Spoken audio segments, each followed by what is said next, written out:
Hi hello नमस्कार सर्वांना. मी दिव्या स्वागत करते आपल्या एका नवीन यूट्यूब ब्लॉगमध्ये, तसंच आपल्या चॅनलमध्ये ज्याचं नाव आहे दिव्या मांढरे ब्लॉग. तर अजूनही कोणी आपल्या चॅनलला सबस्क्राईब केलं नसेल तर नक्की जाऊन आपल्या चॅनलला सबस्क्राईब करून घ्या, जेणेकरून नवीन नवीन व्हिडिओ येणारे तुम्हाला वेळेत बघायला भेटतील. चला तर जे कोणी अहिल्यानगरमधले असतील त्यांना केडगावची रेणुका माता नक्कीच माहिती असेल. आणि आम्ही चाललो होतो रेणुका माताच्या दर्शनासाठी, कारण की नवरात्री आहे आणि आम्हाला निघायला ना थोडासा उशीर झाला होता. ऑफिसमधून मला थोडा यायला लेट झाला, त्यामुळं मग आम्ही लेट निघालो. आणि पावसाचंही वातावरण होतं, पाऊस झालेला होता, पण त्या दिवशी संध्याकाळी पाऊस नव्हता, नाही तर कंटिन्यू संध्याकाळी पण पाऊस असायचा. तर बघू शकतात खेळणीचे वगैरे भरपूर छान छानशी दुकानं लागलेली होती. तसंच हातपाळणा होता, त्याच्याकडे बघितल्याच्या नंतर मन तर काही कंट्रोल होत नव्हतं, कधी त्याच्यात बसायला जाऊ असं झालेलं होतं. आणि इथं घरातल्या छोट्या छोट्या गोष्टींपासून सगळ्या गोष्टी आल्या होत्या. पर्स म्हणा, 20-20 रुपयात सेल होते, त्याच्यामध्ये छोट्या पर्स, खेळण्या वगैरे. तर हे आहे रेणुका मातेचं मंदिर. तर आम्ही बाहेर गेलो, आम्हाला वाटलं होतं की खूप जास्त गर्दी असेल, आमचं दर्शन होणार नाही, मुखदर्शनच घ्यायला लागेल आम्हाला.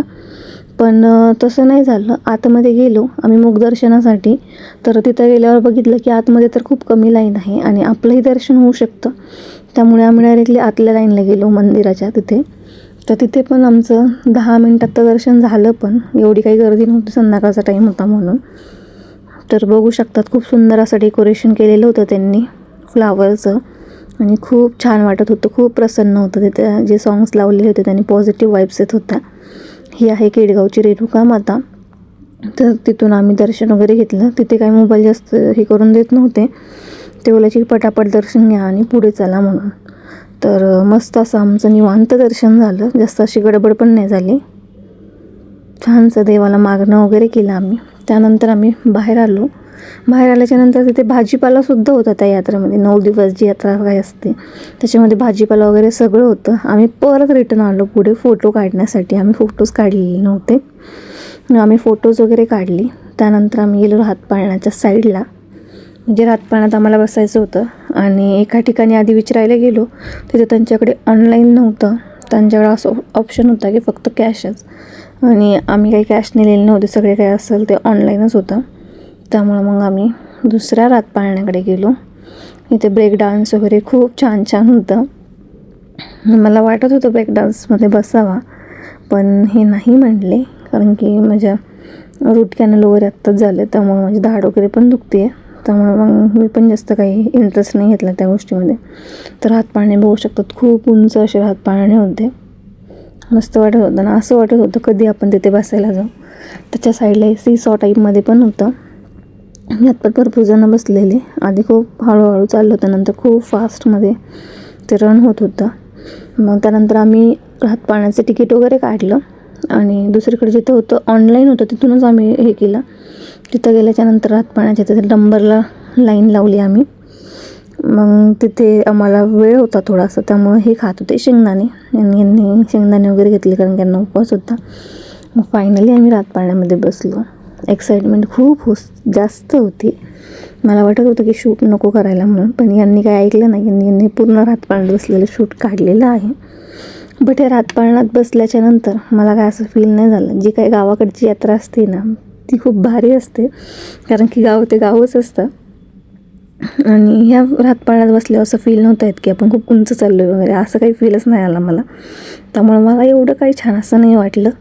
असं वाटलं फक्त बसलो आपण, पण मजा काही आलेली नाही आहे त्याच्यामध्ये. आणि आमच्या यांनी तर पूर्ण शूट घेतलेला आहे. तर हातपाळण्यात अशी जास्त गर्दी पण होती नाही का बाबा, जास्त आपण म्हणतो ते गावाकडे जे असतं बाबा पूर्ण हातपाळणा भरलेला असतो, तशा प्रकारे इथं काही नव्हतं. वरतून हे मंदिर वगैरे दिसत होतं, टॉपचा व्ह्यू खूप छान दिसत होता, कारण की अंधार वगैरे होता. आणि यांनी माझं पण शूट घेतलेलं आहे. आम्ही पण बसलेलो होतो, तर हे माझ्यासमोरच बसलेले होते. तर जे काही गावाकडे मज्जा असते ना ती खरंच शहरामध्ये मज्जा नाही आहे. जी म्हणतो आपण प्रत्येकजण आपल्या ओळखीचं कोणीतरी असतं, तसंच जर सिटीमध्ये बघितलं तर आपल्या ओळखीचं जास्त कोणी नसतं. आणि हेच जर गावाकडे आपण यात्रेत गेलो तर कोणी ना कोणी कंटिन्यू आपल्याला ओळखीचे भेटत राहतात, खूप मज्जा येते. पण इथे काय वाटलं नाही. आम्ही दोघंच आलो होतो, आम्हाला यायचं होतं चौघांना, माझ्या जाऊबाईला पण, बट त्यांना आरती वगैरे होती त्यामुळं त्या घरीच थांबले. त्यांना उशीर झाला होता यायला, ते नंतर आले होते, पण आम्ही निघून गेलो होतो त्या टायमिंगला. आणि खूप छान असं वाटलं या मंदिरात आल्याच्यानंतर मला पण. पटकन दर्शन झालं. मग कोणाला फोन लावायची वगैरे काही गरज पडली नाही आम्हाला. त्यामुळं मग पटकन सोप्यात काम झालेलं आहे. बघू शकतात वरतून ते ब्रेक डान्स वगैरे खूप छान दिसत होते. आणि लग्नानंतर मी यांना फर्स्ट टाईम असं बघितलं होतं की ओरडताना वगैरे नाही का, हात पाळत बसताना कधी जास्त हे ओरडत वगैरे तर नाहीतच. बट फर्स्ट टाईम बघितलं होतं की त्यांनी पण खूप ती गोष्ट एन्जॉय केली. दोघांनी पण एन्जॉय केला. असं आपल्यामध्ये पाहिजे की कंटिन्यू प्रत्येक जी मुवमेंट आहे ना आपण ते एन्जॉय केले पाहिजे. कारण की हे जे दिवस जातात ना परत त्या आयुष्यात येत नाहीत. हाच तो वेळ असतो की आपण एन्जॉय करत असतो. एकदा वय गेलं की सगळ्याच गोष्टी जातात. आणि मग आमच्या यांनी पूर्ण रातपाळणा दाखवण्याचं कारण मला शेवटलं सांगितलं की बघ आपल्याकडून हे 100 रुपये घेतात आणि फक्त 13 चक्कर मारतात. त्यानंतर आम्ही उतरलो. त्यानंतर आम्ही गेलो अननस खाण्यासाठी, कारण की यांना उपवास होता. यांनी स्टार्ट पण केलं होतं. त्यानंतर मग आम्ही गेलो इकडे क्लिप्स वगैरे बघण्यासाठी. घेतली तर काहीच नाही, फक्त बघून आले मी. कारण की असं काही वाटत नाही की कंटिन्यू त्या गोष्टी आपल्याला भेटत असतात. आणि गावाकडं जर आपण बघितलं तर असं व्हायचं की ना का यात्रेला खूप स्वस्त गोष्टी भेटायच्या, नंतर खूप महाग भेटायच्या. म्हणजे आता कुठेही गेलं गावाकडे जाऊया, सिटीमध्ये जाऊ, त्या कमी रेटमध्ये म्हणा किंवा त्याच रेटमध्ये भेटतात सगळीकडे. त्यामुळे अशी एक्साइटमेंट काही राहत नाही. त्यानंतर आम्ही गेलो पाट वगैरे बघण्यासाठी. तिथे होते म्हणून गेलो होतो. आणि मग ते म्हणे की उभं राहिलं तरी पण काही होऊ शकत नाही त्याला, म्हणून आम्ही चेक करत होतो. तिथे काही पार्टी वगैरे घेतला नाही. तर आम्ही यात्रेतून रिटर्न निघालो. आम्ही आलो अहिल्यानगरमधली आशा बेडमध्ये. यांना उपवास होता आणि मला उपवास नव्हता. मग मी ऑर्डर केला होता ऑनियन उत्तप्पा आणि यांनी फ्रेंच फ्राईज आणि साबुदाणा वडा ऑर्डर केलेला होता. आणि आमचे हे कंटिन्यू मोबाईलमध्ये बिझी असतात ज्यावेळेस मी हे शूट घेत असते त्यांचं त्यावेळेस. तर फायनली आपला साबुदाणा वडा पण आलेला आहे. चला तर आजचा व्लॉग असा होता आपला.